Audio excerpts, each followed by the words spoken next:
राजकुमारी अमृत कौर भारतीय राजनीति और सामाजिक सुधार की अग्रणी महिला थी। उनका योगदान विशेष रूप से महिलाओं के सशक्तिकरण और सार्वजनिक स्वास्थ्य के क्षेत्र में महत्वपूर्ण रहा। 2 फरवरी 1889 को कपूरथला के शाही परिवार में जन्मी राजकुमारी अमृत कौर ने निजी सुविधाओं को त्याग कर देश सेवा को अपना जीवन बनाया। उनका प्रारंभिक शिक्षा भारत और विदेश में हुई, जिसने उन्हें समानता, लोकतंत्र और सामाजिक कल्याण के आधुनिक विचारों से परिचित कराया। ये मूल्य उनके पूरे जीवन में मार्गदर्शक बने। स्वतंत्रता संग्राम के दौरान राजकुमारी अमृत कौर सक्रिय रूप से शामिल हुई और भारतीय राष्ट्रीय कांग्रेस से जुड़ी। उन्होंने महात्मा गांधी, जवाहरलाल नेहरू और सरदार वल्लभ भाई पटेल जैसे नेताओं के साथ काम किया। गांधी जी के सिद्धांत स्वावलंबन, अहिंसा और वंचितों की सेवा ने उन्हें अत्यधिक प्रभावित किया। उन्होंने अपने जीवन में सादगी अपनाई, शाही विलासिता का त्याग किया और महिलाओं के अधिकार, शिक्षा और स्वास्थ्य के लिए काम किया। उनके सबसे उल्लेखनीय योगदान स्वास्थ्य क्षेत्र में रहा। भारत के स्वतंत्र होने के बाद राजकुमारी अमृत कौर भारत की पहली स्वास्थ्य मंत्री बनी। 1947 से 1957 तक इस पद पर रहीं।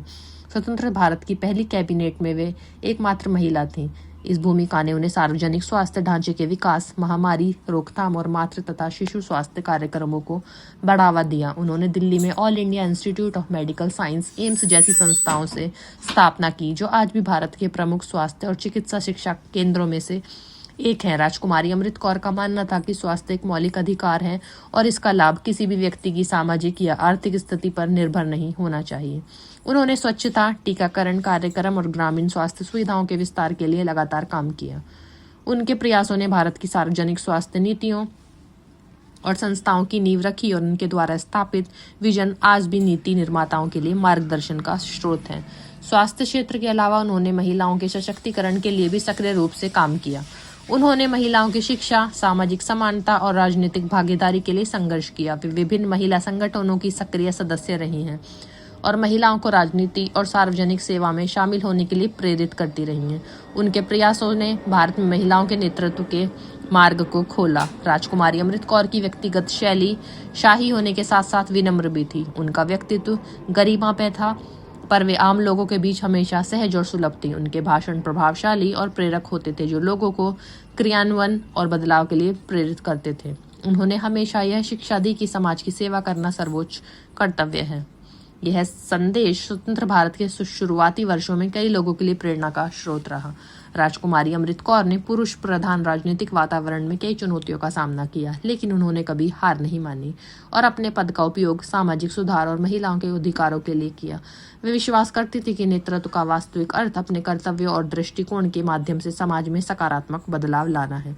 उनका योगदान केवल भारत तक सीमित नहीं रहा। उन्होंने अंतर्राष्ट्रीय मंचों पर भारत का प्रतिनिधित्व किया, स्वास्थ्य, महिला अधिकार और सामाजिक विकास पर भारत का दृष्टिकोण प्रस्तुत किया। उनके प्रयासों ने वैश्विक स्वास्थ्य नीतियों को प्रभावित किया और स्वतंत्र भारत को एक समाजवादी, सशक्त और सामाजिक रूप से प्रगतिशील राष्ट्र के रूप में स्थापित करने में मदद की। राजकुमारी अमृत कौर ने सक्रिय राजनीति से हटने के बाद भी सामाजिक और स्वास्थ्य क्षेत्रों में योगदान जारी रखा। उन्होंने युवा नेताओं का मार्गदर्शन किया, शिक्षा को बढ़ावा दिया और महिलाओं की भागीदारी के लिए संघर्ष किया। उनके योगदान की याद केवल उन संस्थाओं के माध्यम से ही नहीं, बल्कि उनके द्वारा प्रेरित लाखों लोगों में भी जीवित है। 6 फरवरी 1964 को उनका निधन हो गया, लेकिन उनका जीवन साहस, करुणा और नेतृत्व का प्रतीक बना रहा। आज उन्हें एक ऐसे नेता के रूप में याद किया जाता है जिन्होंने राजनीतिक सक्रियता और सामाजिक सेवा को मिलाकर भारत में स्थायी बदलाव लाया। उनका जीवन यह दिखाता है कि नेतृत्व शक्ति या सम्मान के लिए नहीं, बल्कि जिम्मेदारी, दृष्टिकोण और समाज के लिए कार्य करने के साहस के लिए होता है। राजकुमारी अमृत कौर की कहानी इस बात का प्रमाण है कि एक व्यक्ति भी समाज में गहरा बदलाव ला सकता है। उनके योगदान ने स्वास्थ्य, शिक्षा और महिला सशक्तिकरण के क्षेत्र में स्थायी प्रभाव डाला। वे आज भी भारतीय महिलाओं के नेतृत्व और सार्वजनिक सेवा की प्रेरणा है और उनके प्रयास भविष्य की पीढ़ियों को एक स्वास्थ्य, समान और समावेशी भारत बनाने के लिए मार्गदर्शन करते हैं। ऐसी ही और सच्ची कहानियों के लिए इस चैनल को लाइक और सब्सक्राइब करें।